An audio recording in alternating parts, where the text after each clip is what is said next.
Hello everyone. আমি doctor Kamalika Bhattacharya, senior physiotherapist, get well physiotherapy আর Foster health কেয়ারের। আজকে আমি আপনাদের কিছু এক্সারসাইজেস শেখাবো, ইজি এক্সারসাইজেস যেটা নেক পেনের জন্য কাজে লাগে। আমি আজকে মেইনলি স্ট্রেচিং এক্সারসাইজেস শেখাবো, কারণ stretching exercises are the basic exercises যখন আপনার নেক পেন হয়, স্ট্রেচিং এক্সারসাইজ কিছুদিন করার পরে যদি ব্যথাটা কমে যায়, তারপরে স্ট্রেংথেনিং এক্সারসাইজেস ইউজুয়ালি আমরা দিই। তো কাজেই আমি এখন আগে ফার্স্ট স্ট্রেচিং এক্সারসাইজেস শিখি অ্যান্ড দেন আমার নেক্সট ভিডিওতে আমি স্ট্রেংথেনিং এক্সারসাইজেস গুলো দেবো। সো আমি একটু বেসিক অ্যানাটমি সম্বন্ধে বলবো। অ্যানাটমি মানে স্ট্রাকচার, যেটা নেকের স্ট্রাকচার। আমাদের নেকের মধ্যে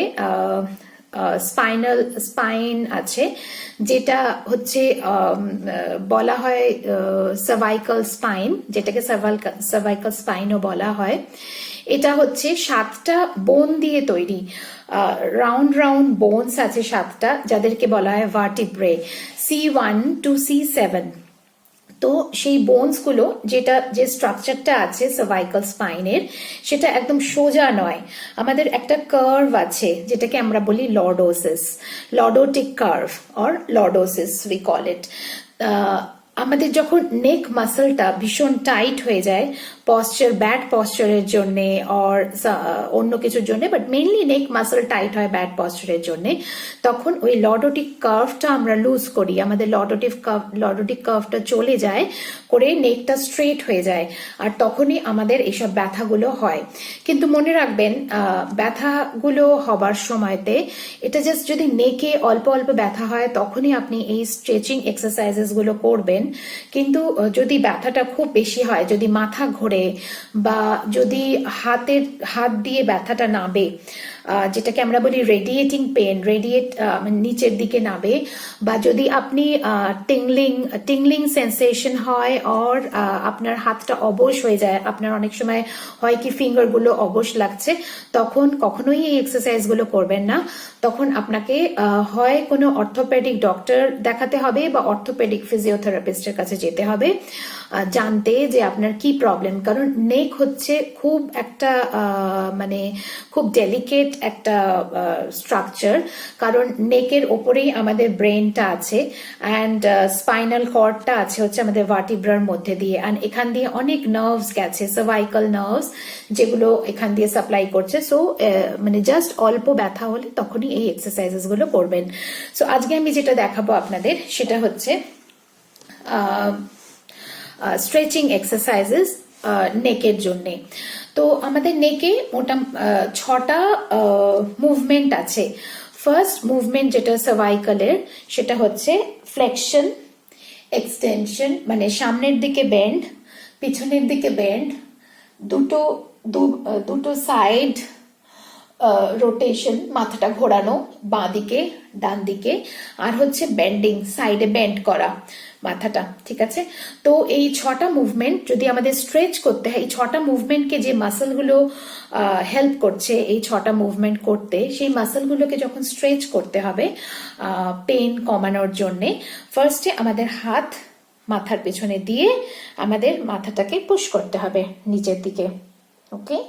আর সেটাকে হোল্ড করতে হবে 5 সেকেন্ডস থেকে 10 সেকেন্ডস, মানে আপনাকে কাউন্ট করতে হবে 1 2 3 4 5 কি 10 কাউন্ট, আর 5 to 10 সেকেন্ডস কাউন্ট করতে হবে ফার্স্ট ওয়ান। সেকেন্ড হচ্ছে এটাকে পুশ করতে হবে ব্যাকওয়ার্ডস, পেছন দিকে, আর তারপরে হোল্ড করতে হবে 5 থেকে 10 সেকেন্ড, কাম ব্যাক। থার্ড হবে হচ্ছে সাইডে, যেটা ঘোরানো, এমনি ঘোরানো নয়, আপনাকে হাত দিয়ে পুশ করতে হবে। পুশ করলে কি হবে, ওটা প্রপারলি স্ট্রেচিং হবে ওই মাসলগুলো, আর হোল্ড করতে হবে 5 to 10 সেকেন্ডস। তারপরে ডান দিকে ঘোরানো 5 to 10 seconds. Then side bending এর জন্য আপনি যখন ডান দিকে বেন্ড করছেন, আপনার ডান হাতটা যাবে মাথার এই দিকে একদম বেন্ডিং, আর বাঁ হাতটা যাবে পিছন দিকে আপনার ব্যাকে করে এটা করার সময় আপনার হয়তো এখানটাতে একটু ব্যথা হতে পারে, একটু ডিসকমফর্ট ফিল হতে পারে, দ্যাট ইজ কমপ্লিটলি নর্মাল। কিন্তু যখন এক্সারসাইজ করার সময় যদি আপনার মনে হয় যে আপনার মাথা ঘুরছে, টিংলিং নামনেস সেন্সেশন হচ্ছে হাত দিয়ে, তাহলে জাস্ট এক্সারসাইজ স্টপ করবেন, করে আপনাকে অর্থোপেডিক ফিজিওথেরাপিস্ট আর অর্থোপেডিক ডক্টরের কাছে গিয়ে করতে হবে, দেখাতে হবে। নেক্সট এক্সারসাইজটা হবে বাঁ দিকে বেন্ডিং। সো যখন বাঁ দিকে বেন্ড করছেন তখন বাঁ হাতটা যাবে আপনার মাথার এদিকে আর ডান হাতটা যাবে পেছন দিকে, আর বাঁ দিকে বেন্ড। সেম ওয়ে 5 সেকেন্ড থেকে 10 সেকেন্ড হোল্ড করবেন, করলে তারপরে ছেড়ে দেবেন। তো এইগুলো ছিল হচ্ছে ছটা মুভমেন্ট আমাদের সার্ভাইকাল স্পাইনের। এবারে আমি যে স্ট্রেচিংটা শেখাবো সেটা হচ্ছে আপার trapezius muscle or স্টার্নোক্লিডোমাস্টয়েড muscle. স্টার্নোক্লিডোমাস্টয়েড muscle হচ্ছে যেটা নেকের সাথে আমাদের এই আপার ব্যাককে কানেক্ট করেছে, আর আপার ব্যাকে আছে আপার ট্রাপিজিয়াস মাসল। এই মাসলগুলো নেকের সাথে যেহেতু অ্যাটাচড, তাই এই মাসলগুলো যদি টাইট থাকে তখন সেখান থেকেও আমাদের নেক পেন হবার সম্ভাবনা। তাই জন্য আমাদের ওই মাসলগুলোকেও স্ট্রেচ করতে হবে। সো আমাদের রাইট সাইডের আপার ট্রাপিজিয়াসকে স্ট্রেচ করার সময়তে আমাদের লেফট সাইডের থাইয়ের দিকে মাথাটা করতে হবে, ওই অ্যাঙ্গেলে করলে লেফট হ্যান্ডটা যাবে পিছন দিকে মাথার, আর রাইট হ্যান্ডটা যে মাসলটাকে আমরা স্ট্রেচ করছি, যেমন আপার ট্রাপিজিয়াস, এইখানে রাইট হ্যান্ডটা থাকবে, আর লেফট হ্যান্ডটা মাথার পেছনে। আমাদের মাথাটা হচ্ছে অ্যাঙ্গেলটা থাকবে টুয়ার্ডস লেফট থাই, অ্যান্ড এটাকে মাথাটাকে পুল ডাউন। আবার সেম থিং 5 সেকেন্ড থেকে 10 second hold and then come up.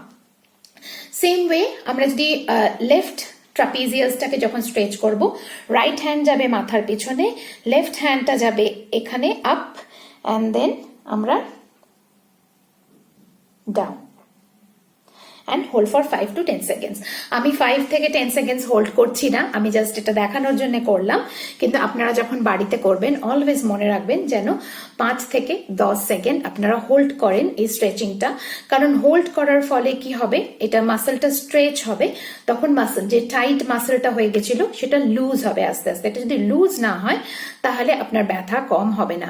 কিন্তু এগুলো স্ট্রেচ করার সময় হয়তো আপনার একটু একটু ব্যথা বা ডিসকমফর্ট হতে পারে, সেটা হচ্ছে কমপ্লিটলি নর্মাল। কিন্তু যদি দেখেন যে ব্যথাটা খুব বেশি, গিডনেস ফিল করছেন, মানে মাথা ঘোরাচ্ছে বা টিংলিং নামনেস, তখন আপনাকে বন্ধ করতে হবে এক্সারসাইজ, আর করে আপনাকে ডক্টরকে দেখাতে হবে। নেক্সট এক্সারসাইজ আমি যেটা দেখাবো সেটা হচ্ছে চিন টাক। কিন্তু চিন টাকটা হচ্ছে একটা one kind of strengthening exercise cervical স্পাইনের, কিন্তু আমরা এই এক্সারসাইজটা স্ট্রেচিং এর সাথে সাথেই দিই, আমরা স্ট্রেংথেনিং এক্সারসাইজের সাথে দিই না। কি করতে হবে, আপনার ইন্ডেক্স ফিঙ্গার সামনে রাখবেন, টাচ ইন্ডেক্স ফিঙ্গার আপনার চিনের সাথে করে মাথাটা ব্যাকওয়ার্ডস। আপনার কিন্তু বডিটা মুভ করছে না, জাস্ট নেকটা ব্যাকওয়ার্ডসে যাচ্ছে, টাক করছেন চিনটা, আবার লুজ করে সামনে আনছেন, আবার টাক।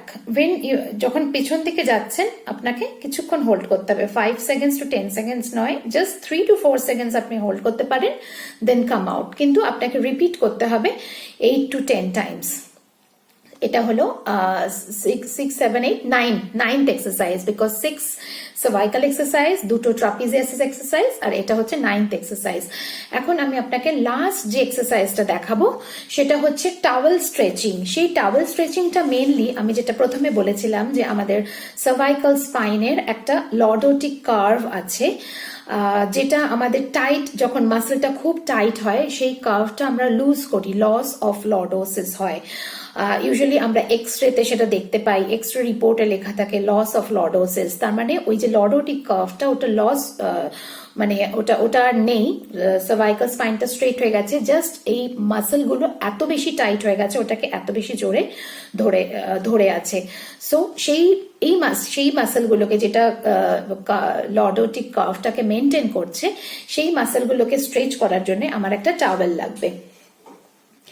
সো আমি একটা টাওয়েল নিয়েছি, সেই টাওয়েলটাকে একটুখানি রোল করে টাওয়েলটাকে আমার ঘাড়ের পিছনে আমি দেব, দিয়ে এটাকে ধরে আমি এটাকে পুল করব, একদম টানবো, ওকে, যাতে আমার নেকের ওইখানটাতে ওটা মানে একটু প্রেশার পড়ে, করে আমি হোল্ড করব আবার same thing 5 to 10 seconds and relax. আবার will pull it, hold for 5 to 10 seconds আর তারপরে রিল্যাক্স করে এটা আমি 10 বার রিপিট করব। So this is the last, এটা হচ্ছে last stretching exercises of our neck. এই এক্সারসাইজ গুলো করে দেখুন, তাহলে আপনার নেক মাসলটা অনেকটা লুজ হবে আর ব্যথাটাও কিছুটা কমবে। এটার ব্যথাটা কমে গেলে তখন আপনাকে নেক স্ট্রেংথেনিং এক্সারসাইজ গুলো করতে হবে। Strengthening exercises are to strengthen the weak neck muscle. Sometimes আমাদের মাসলটা উইক হয়ে যায় কারণ পুয়ার পশ্চারের জন্য। আমি আমার স্ট্রেংথেনিং এক্সারসাইজেস গুলো আমার নেক্সট ভিডিওতে দেব।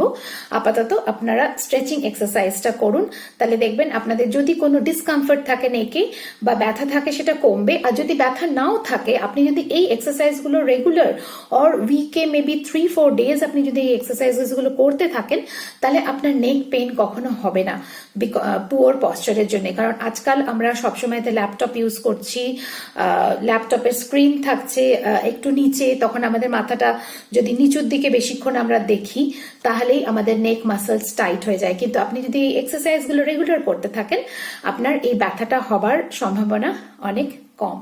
ঠিক আছে, ভালো থাকবেন, আবার দেখা হবে নেক্সট ভিডিওতে। Bye for now.